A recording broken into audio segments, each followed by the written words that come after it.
This is Father Ken Lau, and welcome to the new episode of the Living with the Saints series. May 26 is the feast day of Saint Philip Neri, and he's also known as the Laughing Saint or the Humorous Saint. And I'm reading this from the article, The Saint Who Laughed His Way to Heaven, written by Philip Fenton, a Jesuit, written in May 1958. And he wrote that there's only one place in sacred scripture where God is said to laugh. It's in Psalm 2 verse 4, He who dwells in heaven is laughing at their threats. The Lord makes light of them.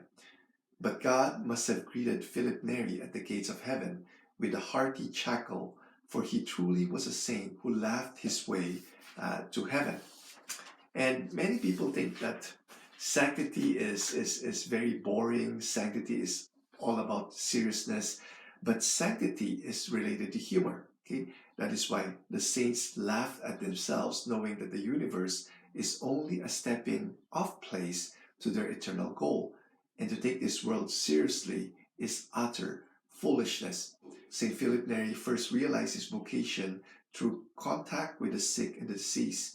He visited the hospitals and brought food and gifts to the destitute patients, always joking and laughing with them to build their morale. So Neri often visited the catacombs to pray and meditate, and it was there in the month of May or June 1544 that he was mysteriously thrown to the floor, and a ball of fire entered his mouth and lodged in his chest.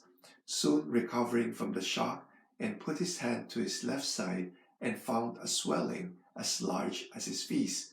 His heart was so inflamed with the love of God that it forced two ribs into an arc over his heart to give the appearance of a tumor. St. Philip Neri, he would walk around in large white shoes, dressed in bizarre get-ups. Whenever he thought he would meet any of the cardinals, were all his clothes turned inside out, often wore a fur cloak through the streets of Rome to make people think he was vain, carried a pack of brooms, and stopped every once in a while and smelled them as though they were scented flowers, shaved his beard on one side only, wore his biretta cocked sideways, and he wanted to be the fool for Christ.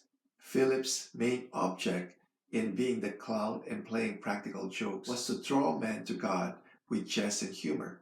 Philip once remarked, "A cheerful and glad spirit attains to perfection much more readily than a melancholy spirit." So this is a person who took God seriously, but didn't take himself seriously, because he knows that nothing in this world is to be taken seriously, nothing except the salvation of a soul. So I hope we were inspired by the example of St. Philip Neri to not take ourselves seriously and to really add humor as we practice our Catholic faith, and that will attract many people. God bless. Our living saint, Jesus, Mary, Joseph, we trust in you.